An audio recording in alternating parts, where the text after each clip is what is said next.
Folks, this is Roger. What you're looking at is the Temple of Steam, which I know a number of you who've seen my videos have seen this before. But what I'm introducing in this video is the Temple of Steam elevated railway, which I've worked on for a couple of months now, and it winds around my entire workshop. There goes the train, by the way. It winds around the back wall of my workshop and around this side, which is more of my bench, etc. And it comes out, or I shouldn't say it comes out, it actually goes through a tunnel that's built into a large shelving unit that you'll see the train emerge from the tunnel there. So again, this is kind of sweeps around this side of my workshop over my collection, and it's guarded with plexiglass derailment guards so I don't have any plummeting trains.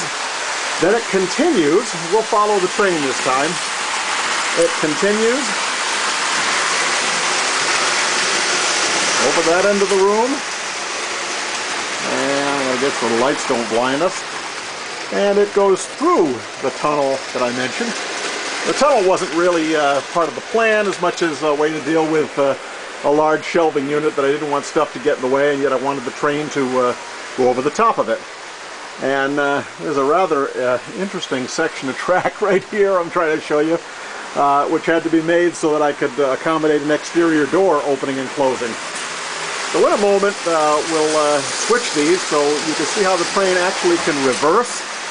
Going either direction, it can reverse completely, so I can start off clockwise, end up counterclockwise, and go back to clockwise again. So I'm going to speed this up a tad. I had it slowed down a sec. This is an old, I believe it's a Hudson style locomotive, typical of the U.S. in the 1930s perhaps.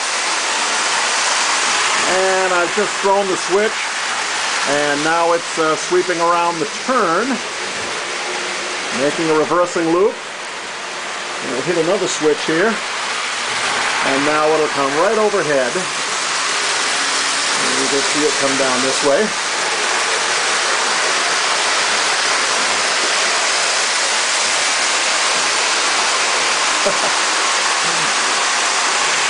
And it takes the reversing loop again, I think. No, it goes straight. Now it's taking the reversing loop. Now what's happened is you see the train has completely changed direction, and it's now sweeping this way around my workshop. I have a total of 4 of these reversing switches, or switchable tracks, that I think my British friends would call points. Well, these are controlled by these red, you see them all illuminated red here. Well, I'm going to flip 2 of these, and that turns them into green. And now that means that same train goes straight where it would have otherwise taken a turn on the loop. And I just switched that one as well. I'm sorry for the photography work here. It's hard to run a train and hold a camera at the same time. But anyways, I wanted to give you a feel for something that's taken me a good two months to make, and a lot of debugging to get it working, but it's working flawlessly now, and I'm really pleased with it. All the corners have plexiglass guards to prevent derailments falling to the ground. On my straightaways, though, at the moment, I've got them unguarded, and I'm not sure how smart that is, but for example, when it passes over that straightaway, it's unguarded. And if it passes over that straightaway in the middle, it's unguarded, and the one on the back wall. I will probably put wire on poles. I'm going to add some lighting to this, and the light poles may serve two purposes, light as well as acting as a further barrier to derailment. But when I had my initial problems with this, it was all at the switches, at the remote switches. And as you can see, those are all working fine now.